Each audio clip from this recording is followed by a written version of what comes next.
Hello everyone, welcome to the Crystaly Recapped channel. A man is forced to wear a suit rigged with explosives and sent on a mission to a city full of real monsters. Ready to witness the craziest movie in the world? Then let's go. A group of armed robbers bursts into a Japanese bank. People fearfully lie on the floor while the tellers hand over all the money to the bandits. Yet, one small boy isn't afraid of them at all. He even offers the bad men some of his sweets. We then see numerous cages holding young women captive. 3 of them, Bernice, Stella, and Nancy, manage to escape. They say goodbye to the other captives, steal a car, and flee the city. Bernice wakes up in some slums, terrified by a simple mannequin. She sees remnants of a fire and hears someone screaming. The scene shifts to the Samurai City, a place where elements of Japanese culture and the Wild West have merged. Here, there's a prison for particularly dangerous criminals, where the robber we saw at the beginning is being held. It seems he didn't manage to rob that bank after all. No one mentions this man's name, so we'll call him the hero. The governor, dressed in a white suit and hat, appears on the streets of the city. The crowd greets him with applause. The hero, still in handcuffs, is also brought out into the street. Local girls laugh at him and hurl insults. The governor announces that during the bank robbery, the hero and his accomplice killed 3 bankers, 2 security guards, and the little boy who offered them sweets. This is a serious crime, but the governor is willing to forgive him if the hero finds his missing granddaughter, Bernice. The handcuffs are removed and the hero is given new clothes. The governor's men inform him that not far from the road lies a wasteland known as the Ghost Town. The man believes that's where his granddaughter should be searched for. Nearby, a few ritual sword fights take place. The hero's jumpsuit is equipped with special explosives, and there are explosive devices on the sleeves and pants. If the man mistreats Bernice, tries to remove his suit, or fails to rescue the girl within 5 days, the explosives will turn him into a barbecue. The hero is given car keys and sent off to Ghost Town. He drifts along the road, then gets out of the car and takes someone's bicycle. This audacity greatly impresses the governor's bodyguard, Yasujiro. While riding along the deserted road, the hero soon encounters Yasujiro, who tosses him the car keys, knowing he can move faster on 4 wheels than 2. At the entrance to Ghost Town, the hero is stopped by a group of mutated people. They block his way and he has to ram through them. Unfortunately, it doesn't work well, and the hero crashes, ending up captured by the mutants. The residents of Ghost Town drag him into their cult and take him somewhere. On a nearby cart, the hero notices a young girl, but it's not Bernice. He sees that this place is downright creepy and could drive anyone insane. But what caused these horrible mutations, we'll soon find out.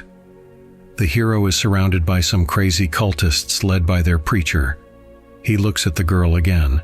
The mad occultists want to break a giant clock to stop time from moving forward. The mutated people notice that the hero has red blood and want to take him somewhere. However, he fiercely fights them off. The madness continues in the city streets. The hero finds the most reasonable person around and learns that his name is Enoch, the leader of this wild tribe. He shows him a photo of Bernice and asks where she might be. Nancy speaks up from the crowd. She says Stella fled home, but Bernice stayed here and needs to be found among the mannequins. The hero checks all the mannequins and finds Bernice among them. The crazies don't want to let her go, and she seems just as insane as they are. The cultists claim she has forgotten how to speak. The hero takes Bernice with him. Some of the town's residents are ready to let them go, but others are afraid of demons. They decide to turn Nancy into a mannequin to take Bernice's place. The hero wants to take a truck from one of the local lunatics to get the runaway girl back home. He demands that Bernice say her name into the microphone so that the governor can hear, but she remains silent. The hero grabs her by the throat. The explosives on his suit begin to beep dangerously, and he immediately lets go. The hero removes the mannequin parts from the girl and gives her water from his flask. He laughs, and at that moment, one of the bombs on his suit, located in the groin area, goes off, causing excruciating pain. The man falls to the ground and loses consciousness. He flashes back to the moment when he and his partner, Psycho, set out to rob the bank. The hero vividly recalls that day and the boy who offered them sweets. Psycho started shooting everywhere, including at the candy machine. The hero saw what his partner had done and lunged at him. In the midst of a fierce fight, they both crashed out of the bank and onto a busy street, where they were apprehended by the police. Psycho continued shooting, but he was eventually subdued. Many innocent people were hurt during the shootout, including Bernice's mother. The governor arrived at the crime scene and took the young girl with him. The hero regains consciousness and notices that Bernice is still lying on the cart. He admits that he is responsible for her mother's death, but the girl doesn't react at all. A group of mutants appears nearby. They attack the hero and try to kidnap Bernice. Another explosive device on the man's suit activates, and the mutants scatter. The hero collapses to the ground once more. He wakes up at a gathering of cultists. They all stare at a giant clock, chanting a strange prayer in an unknown language. The hero stands next to Bernice. We learn the history of Ghost Town. This region of Japan was devastated by a nuclear disaster long ago, after which nuclear waste was dumped here. A transport carrying waste collided with a prison bus, which is why the inhabitants are madmen and mutants, the result of radiation and the nuclear catastrophe. The hero asks a local priestess how to get out of there, but receives no answer. Time is running out. Bernice finally regains consciousness and starts talking. She shouts her name into the microphone so the governor won't activate the explosives on the hero's suit. It works, and they have 2 days left to return home. Meanwhile, the governor is having fun with other young girls whom he calls his granddaughters, but it's clear that's not true. He torments a girl named Susie the most. One of his men reports that Stella, one of the escapees, has been found. The governor orders his bodyguard Yasujiro to punish her. The man draws his katana. Meanwhile, in Ghost Town, Enoch is delivering another sermon. Bernice arrives and screams that the hero is dead, but he's not. He was just unconscious for too long. The man stands up, and everyone shouts that the hero has returned. He says he is responsible for the catastrophe that occurred here, and urges the residents of Ghost Town to rise against the governor. We return to Samurai Town, where dozens of girls sit in their iron cages, enduring the taunts of the governor's men.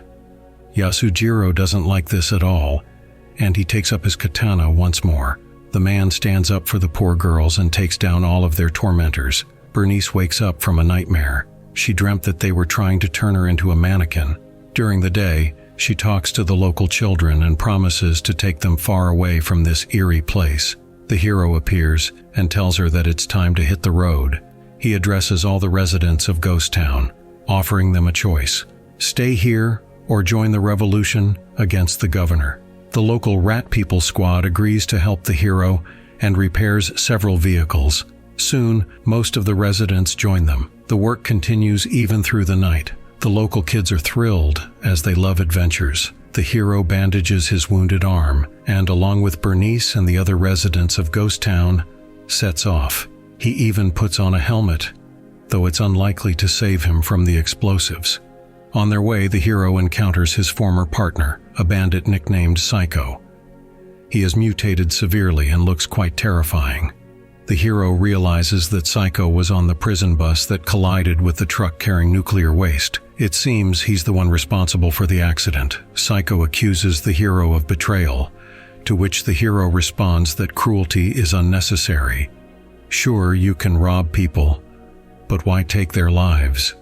Psycho claims that the governor is the one to blame for all their troubles.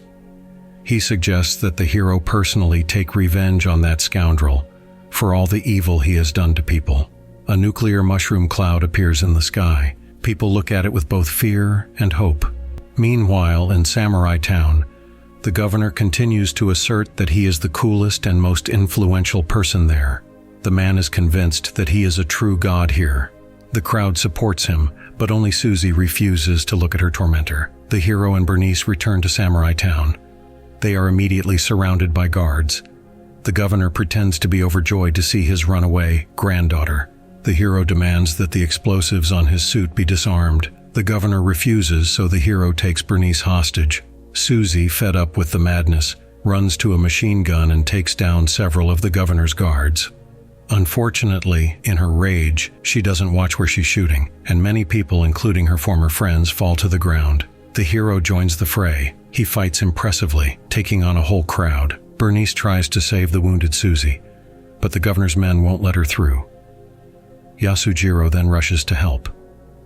Bernice leaves Susie in a safe place and returns to the battle. There, she grabs a katana and also demonstrates impressive martial arts skills. The hero faces off against Yasujiro, and after a fierce battle of swords and fists, he defeats him. The governor returns to his palace and sees that all the girls are leaving him. He finds the wounded Susie, who is trying to crawl away from him. Bernice appears with a gun. The governor insults her, and in return, she shoots him several times. The main villain is no more. The hero takes the keys to his suit from the governor and deactivates the explosives. Now, all the residents of Ghost Town are free to go wherever they wish. They are all incredibly happy. The hands on the giant clock start moving again, and then shatter.